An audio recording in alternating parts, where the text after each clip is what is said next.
I still can't understand this thing's gobbledygook. That was only Tier 1 prototyping. There is still another tier to the prototyping process, which, for all we know, merely advances this entity through increasingly esoteric states of linguistics. The clock is ticking. We don't have time for this asinine tomfoolery. This unmitigated poppycock? Extravagant hogwash. Okay, stop. Stop typing whatever silly thing you're typing. I'm going upstairs to the big platformy thing. The alchemiter? Try to learn the lingo.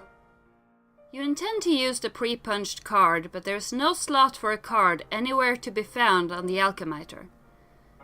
The Colonel Sprite followed you upstairs. Meanwhile, TT explores the Athenaeum. Acquiring a Cruxite dowel seems to have populated the Athenaeum with one item, a perfectly generic object. You snatch the telescope from its tripod. Who knows, it might be useful.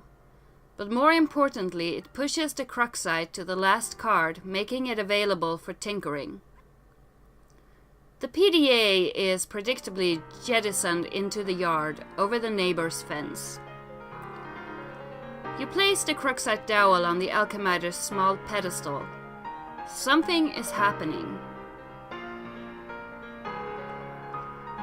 You set the alchemiter to cast 3 perfectly generic objects for some reason, expending a total of 6 units of build grist. These things look completely useless. What a waste. Out of the corner of your eye, you notice there's something in the sky. You switch back to stack modus and get a closer look with your telescope.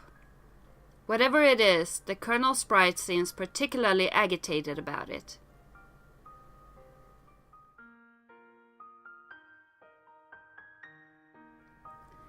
You're no astronomer, but its trajectory looks suspiciously head-on with your current perspective.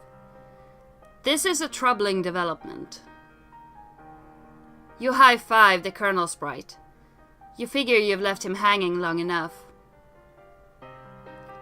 It is tempting to ingest a unit of build grist because they strongly resemble rockin' blue raspberry gushers. However, units of build grist are a gaming abstraction and do not seem to exist on the physical plane. There is apparently no crisis so imminent that will deter you from contemplating idiotic and frivolous actions. Your dad is getting home. John? What did you do with your PDA this time? I'm working on the bathroom, but we are running low on build grist. TT is revising the bathroom, and Dad is confused, to say the least. You run to your room to contact TT through Pester Chum. 2 chums have been trying to message you. I'm working on the bathroom, but we are running low on build grist. Oh man, who cares about the bathroom? Now there's a meteor heading for my house. I see. Do you suppose it has anything to do with the game? I don't know, maybe. What do I do? I think it's very likely. The walkthroughs vaguely suggest an impending threat before they end.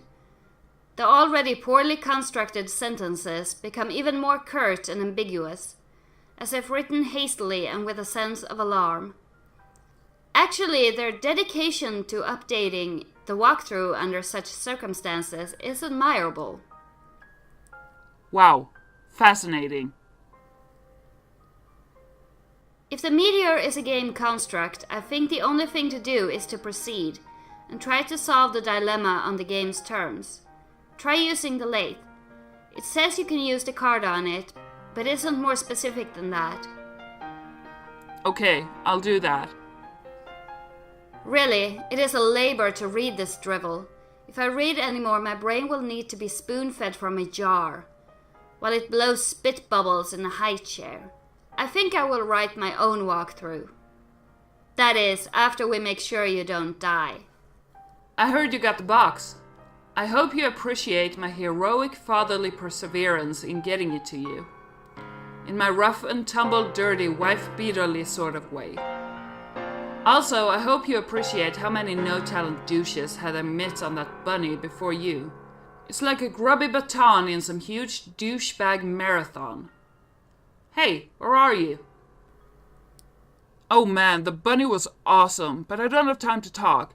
I'm playing Suburb and it's kind of a nightmare. TT is breaking everything in my house. Dude, I told you to steer clear of that game. And for that matter, you should probably wash your hands of flighty broads and their snarky horseshit altogether.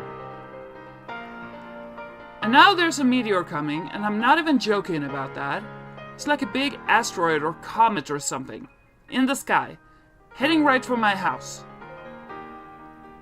Oh man. How big is it? I don't know. Big, I guess. I gotta go. We'll talk later if I'm still alive and the Earth isn't blown up. Like the size of Texas? Or just Rhode Island? They're always throwing around these geographical comparisons to give us a sense of scale, like it really means anything to us. But it's like it doesn't matter, it's always just like, wow, that's pretty fucking big. Like, Mr. President, there's a meteor coming, sir. Oh yeah? How big is it? It's the size of Texas, sir. Oh shit. Or, how big is it? It's the size of New York City, sir. Oh shit. Sir, I'm afraid the comment is the size of your mom's dick. Oh snap. Sir, are you familiar with Jupiter? You mean like the planet? Yeah. Well, it's that big, sir. That sounds pretty big. I have a question. Is it Jupiter? Yes, sir. Earth is literally under siege by planet fucking Jupiter. Oh shit. Anyway, later. You slip the pre-punched card into a slot on the totem lathe. Above, the tool arm deploys a configuration of chisels. Now you just need something to lathe. Cursing a lack of foresight, you return to the balcony for the Cruxite dowel you left on the pedestal. You navigate the hallway, leery of your dad, who is presently puzzling over the new fixture in his hallway. Meanwhile, the perfect crime.